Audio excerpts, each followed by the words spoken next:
might move. It is on the basis that was said by NATO yesterday, but I think it is important now that we have demonstrated the clear intent and determination that we shall make sure there is a sufficient force so that the refugees can be allowed back home properly. For the Foreign Secretary, the task of keeping on track potential waverers.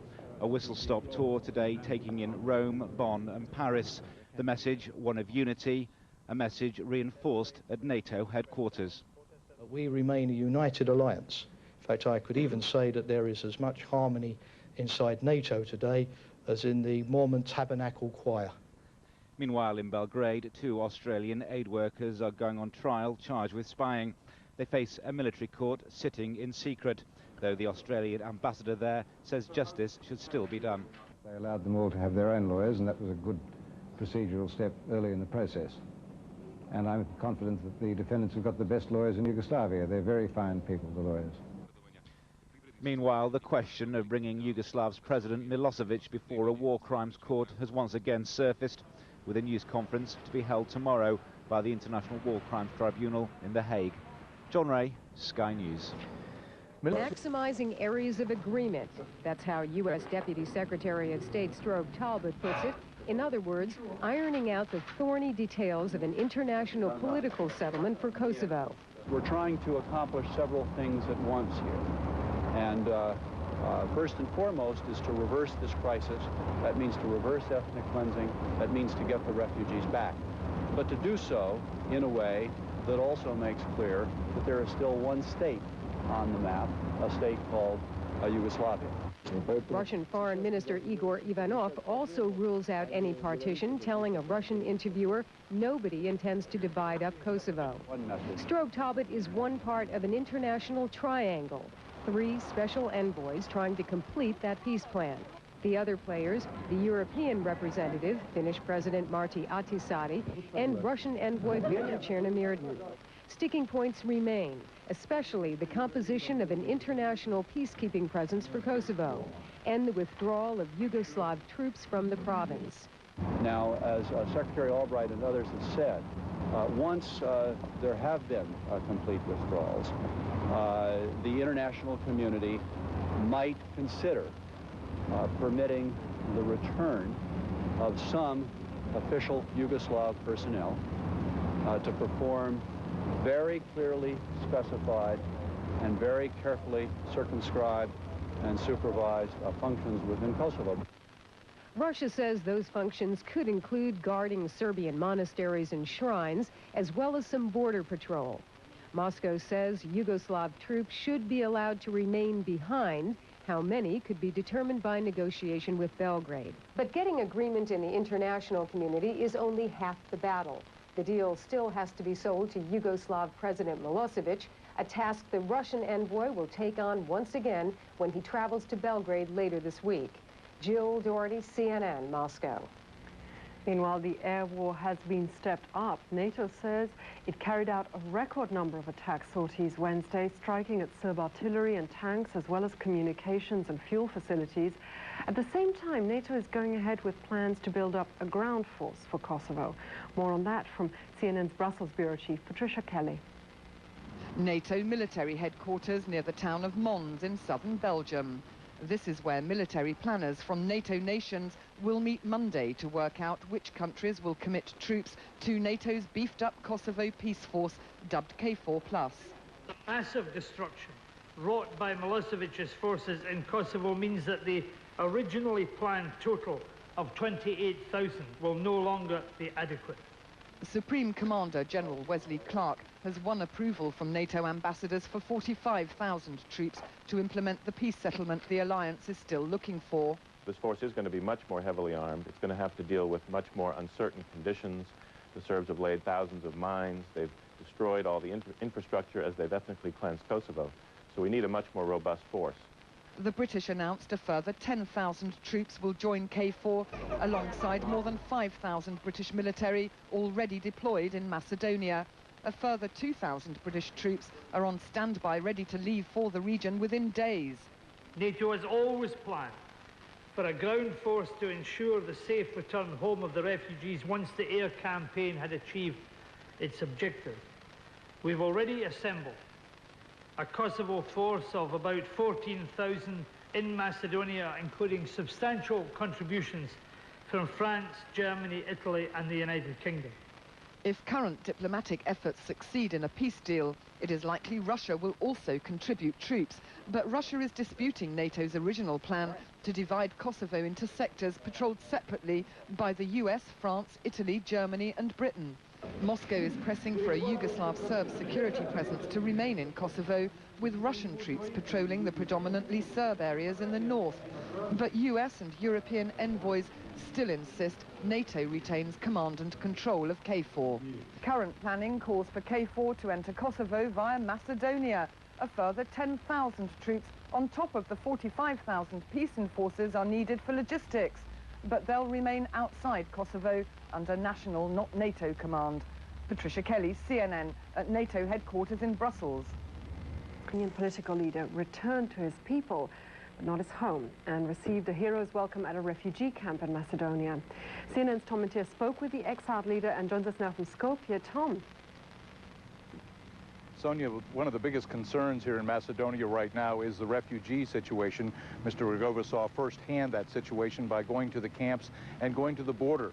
There are still refugees coming across the border in large numbers, and that is a major concern for relief officials. The camps are once again becoming overcrowded. The resettlement effort is not going on fast enough, and now the UNHCR says they will promote the trip to Albania for anyone who wants to take it. They're trying to make it appear more attractive, saying they're trying to negotiate with the Albanian government to get them to allow third country resettlement. That's been really barring a lot of people from even considering it. The visit by Mr. Rugova, the first time he has gone into a refugee camp to see firsthand how people are living. In weeks gone by, there have been prime ministers, presidents, and first ladies. But this is the man people here wanted to see. He is Ibrahim Rugova, the leader of ethnic Albanians from Kosovo. He is known here as the president of Kosovo. He came to Macedonia to thank the government for its help and to visit his people in the refugee camps. He also traveled to the Blace border as thousands continue to cross it into Macedonia. In recent days, relief officials are concerned that refugee camps will soon be overcrowded again unless resettlement efforts are increased or more camps are constructed. Mr. Rugova also spent more than an hour visiting the American embassy for talks with U.S. Ambassador Chris Hill. He also held a meeting with the president of Macedonia. In an interview with CNN, Mr. Rugova says he supports the continued bombing campaign and NATO ground troops if necessary to end the conflict. Don't exclude this. You don't exclude it, so you think it maybe should happen? Yes, why not? If Belgrade don't accept nothing. Then the military should go in and cross the border and bring peace. Yes. We also asked if he thought Yugoslav President Slobodan Milosevic would ever agree to a political situation to end the military conflict. Actually, he represents Serbian people. This is questions of Serbian people to move to, but we don't have other leaders, unfortunately. Mr. Rugova told us his biggest concern is reversing the flow of people out of Kosovo. He says both the provincial capital Pristina and now Kosovo itself are nearly empty of ethnic Albanians. Getting people out of the camps and back home in a secure environment with NATO troops providing security, he says, is the only answer. While in Macedonia, Mr. Rugova also made one other point, that he will take off his trademark scarf only if and when Kosovo gets its independence. Sonia? Eigene Rechnung Hilfsgüter für Kosovo-Flüchtlinge nach Albanien. Doch der albanische Zoll hält ihn seit 3 Tagen fest. Angeblich fehlen die richtigen Papiere. So viel Probleme haben wir. Man, das ist eines Land, was wir brauchen, der Ebene, ist klar. Gibt es viele kleine Gangster, die was abkassieren? Ja, so ist es. Kleine Gangster mit großen Gangster. Mit Fährschiffen aus Italien erreichen täglich hunderte Lastwagen mit Hilfsgütern den albanischen Hafen Durrës. Penibel genau die Kontrollen der albanischen Zollbehörden. Viele Hilfstransporte kommen unbeanstandet durch, andere werden herausgefischt. Seit 7 Tagen werden diese Lastwagenfahrer an der Weiterfahrt gehindert. Hilfsgüter können zollfrei eingeführt werden, doch dieser dänische Hilfstransport soll bezahlen. Die will eine Steuer haben für die Waren. Und wir haben nicht so viel Geld mehr, so. Dann warten wir. Wie viel Geld wollen Sie haben? Das weiß ich nicht, aber zu viel. Ungefähr? 1,8 Millionen Leg oder so. Wie viel ist das in Dollar? Das ist 8.000 Dollar. Das Abkassieren für Hilfsgüter ist kein Einzelfall in Durres. Wir machen uns auf die Suche nach den zuständigen Zollbeamten. Doch von den anwesenden Uniformierten weiß angeblich niemand so recht, wer wirklich zuständig ist. In der Zollbaracke herrscht emsiges Treiben, doch bitte keine Nachfragen. Dieser Herr weiß endlich Bescheid. Außerhalb des Hafens gibt es eine zuständige Zollbehörde. Doch bis hierher, zum Zollgebäude, kommt kein Lkw-Fahrer. Der Grund: Sie haben Angst vor Dieben und wollen ihre Fracht, die Hilfstransporter, nicht für längere Zeit unbeaufsichtigt im Hafengebiet zurücklassen. Dieser Herr bittet inständig, keine Fragen zu stellen, dafür sei der Chef zuständig. Endlich finden wir den obersten Zollbeamten. Doch der weiß nichts von einem dänischen Hilfstransport und stellt sich ahnungslos. So ein Fall ist mir nicht bekannt. Ich kann mir aber nicht vorstellen, dass jemand so viel Geld bezahlen soll. Oft ist es so, dass wir nicht alle Artikel, die auf einem Hilfstransport sind, als humanitäre Hilfe akzeptieren können. Es gibt Zollgesetze und in denen werden nicht alle Artikel als humanitäre Hilfe anerkannt. Rückzug auf Formalitäten. Den vertriebenen Kosovo-Albanern hilft das wenig. Sie haben nur ihr nacktes Leben gerettet und können alles gebrauchen. Bei vielen Hilfsorganisationen sind die Zustände im Hafen von Durres bekannt. Hans-Dieter Samuel fordert von der albanischen Regierung ein Ende der Geschäftemacherei. Zum Zweiten habe ich darum gebeten, doch mal genauer bei den Personen des Zolls hinzusehen. Und habe in einem Anflug von Galgenhumor gesagt, man solle entweder das Personal austauschen oder jedem Zollbeamten einen Kontrolleur auf die Seite stellen. Die Reaktion, würde ich sagen, war schwammig. Aus Angst davor, dass die Spendenbereitschaft der Bevölkerung nachlassen könnte, schweigen viele Hilfsorganisationen und bezahlen. Blas Diaz Lopez wird die Konsequenzen ziehen. Er bringt keine Hilfsgüter mehr nach Albanien. Häufig blieb die Maschine am Boden, schlechtes Wetter über dem Kampfgebiet machten Einsätze unmöglich. Die Tornados, die über der Adria betankt werden, haben lasergesteuerte Bomben an Bord, die nur bei klarem Blick eingesetzt werden können. Wenn nachts mehrere Flugzeuge nahe beieinander fliegen, dann ist das immer gefährlich. Aber die Risiken sind dadurch minimiert, dass wir das häufig trainiert haben.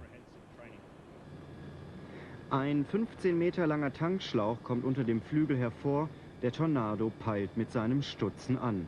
5 Tonnen Kerosin werden getankt, der Tornado fliegt nur wenige Meter neben der VC-10. 2 Maschinen gleichzeitig, beidseitig. Präzisionsarbeit für die Piloten. Dann geht es für rund eine Stunde ins Kampfgebiet. Der Auftrag wird erst wenige Stunden vor Abflug von der NATO im italienischen Piacenza erteilt. Jeder Tornado trägt 1000 Kilo Sprengstoff, 1000 Kilo Sprengstoff gegen Milosevic. Diese Ziele werden doch aus gutem Grund bombardiert. Sie sind Teil von Milosevic Militärmaschinerie. Wir wollen diese Militärmaschinerie stoppen für eine bessere, zivilisiertere Welt. Milosevic ist ein bissiger Hund, der zurechtgewiesen werden muss. Es folgt der schwierigste Teil für den Piloten. Auch die VC-10 muss betankt werden. Ein in Ancona gestarteter TriStar setzt sich vor die Maschine. In 6000 Meter Höhe, bei einer Geschwindigkeit von 700 Stundenkilometern, beträgt der Abstand der beiden Maschinen für eine halbe Stunde nur 5 Meter. Schwerste Handarbeit, der Autopilot ist ausgeschaltet. In Friedenszeiten führen wir weniger Sprit, das Tanken geht schneller, aber im Prinzip ist das die gleiche Technik. 4 Uhr morgens, im Logbuch wird der reibungslose Einsatz notiert. 6 Tornados haben 6 Tonnen Sprengstoff auf Serbien abgeworfen. Die Besatzung der VC-10 lenkt die Kampfmaschinen wieder sicher nach Brüggen. Der 15. Einsatz der 101. Fliegerstaffel der Royal Air Force war aus militärischer Sicht ein Erfolg. Kosovo-Albaner Rugova hat jetzt erstmals mehrere Flüchtlingslager besucht. Im mazedonischen Blace wurde er begeistert von seinen Landsleuten empfangen. Rugova forderte mehr internationale Hilfe für die Nachbarländer des Kosovo.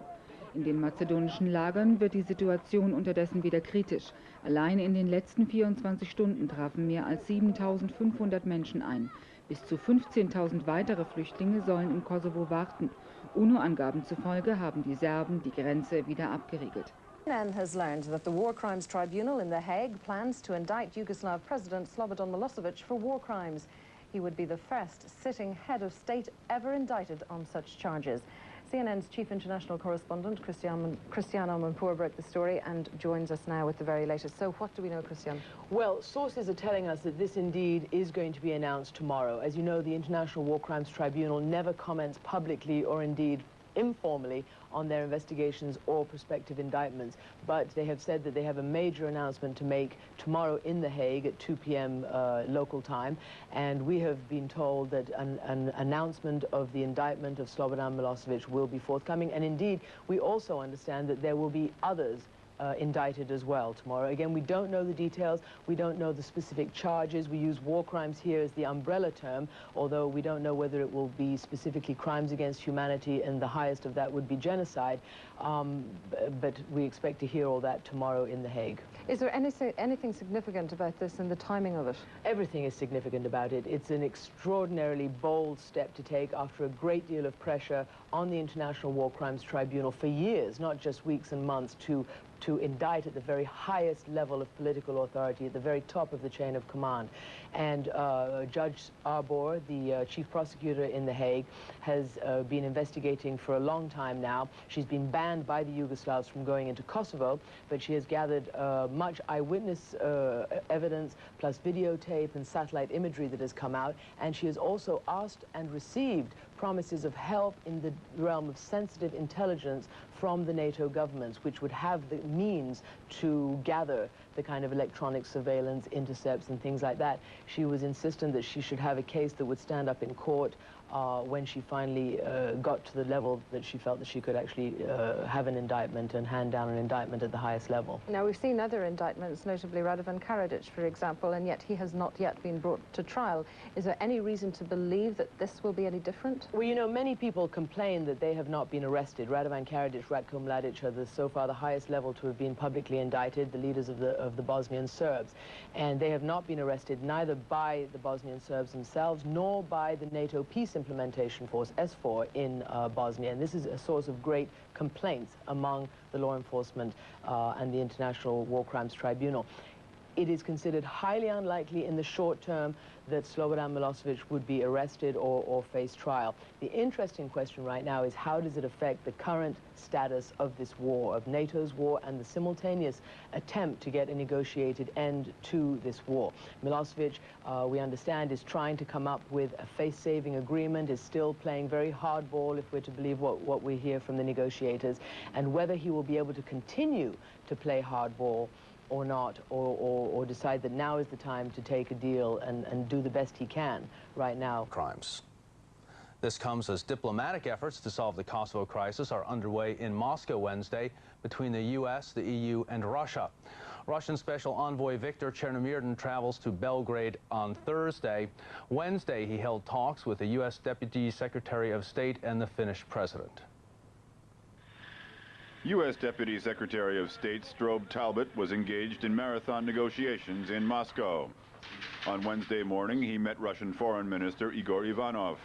That was followed by an afternoon meeting with Balkans envoy Viktor Chernomyrdin and Finnish President Martti Ahtisaari. Talbot presented high gear in Bonn, where Britain's Foreign Secretary Robin Cook met his German counterpart Joschka Fischer. Their talks centered on the deployment of an international peacekeeping force. We'll have a situation which will be strongly influenced by people's desire for revenge. So a peacekeeping force would have to be very robust. Both men emphasized that such troops should be stationed as soon as possible. On Tuesday, NATO approved plans to nearly double its peace force for Kosovo to 50,000.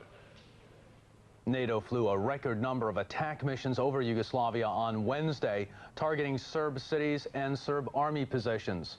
A residence of Yugoslav President Slobodan Milosevic was hit for the second night in a row. NATO says it contains a command bunker. The main television station in Novi Sad was also bombed again. The Yugoslav press agency Tanjug reported damage to surrounding residential buildings. On the Albanian border with Kosovo, NATO planes attacked Yugoslav army units as they clashed with members of the Kosovo Liberation Army. Witnesses reported at least 8 explosions near the Marina border crossing, where several 100,000 refugees have crossed into Albania since the start of the crisis. International monitors reported 2 people killed by Serb artillery on the Albanian side of the border. Turkey's Chief of Staff, Hüseyin Kivrikoglu, said that a total of 54 NATO planes could be stationed at the Balıkesir and Bandırma airports. The third base, to be used for tanker planes, is as yet undecided. The United Nations says the situation in Kosovo is growing more desperate. Food is in short supply, forcing people to flee the province.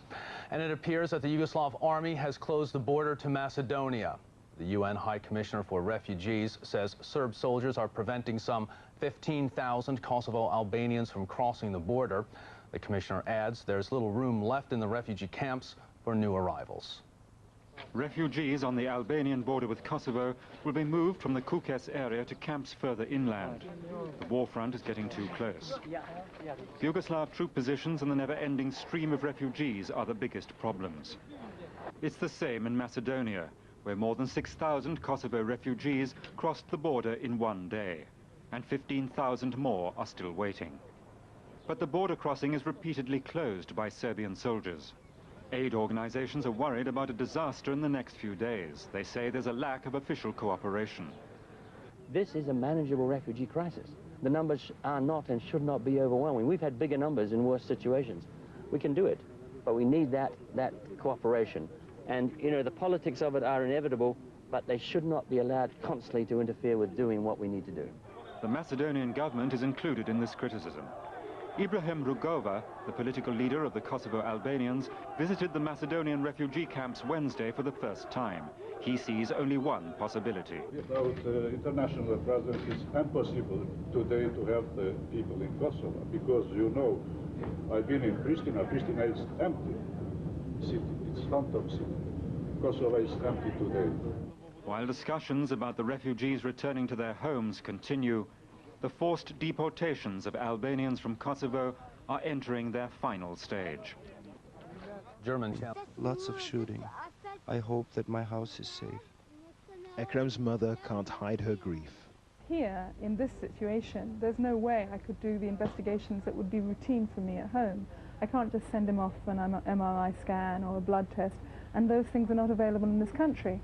On the other hand, he's not a medical emergency, so I can't just snap my fingers and say, medivac this boy.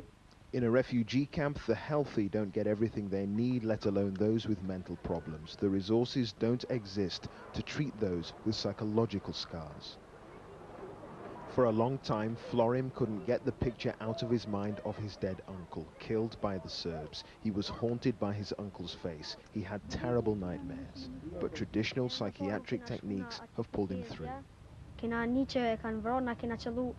We heard they killed him, and when I saw the body, I passed out. He'd been mutilated. I kept seeing his face. Those with mental health problems are often forgotten in times of war. Dr. Jones has autistic patients, paranoid schizophrenics, and numerous people who've been traumatized. She has 2 new cases a day. She wants to make sure none of them are forgotten.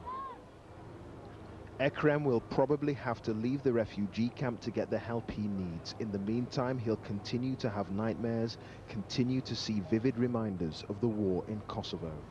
Clive Myrie, BBC News, in northern Albania.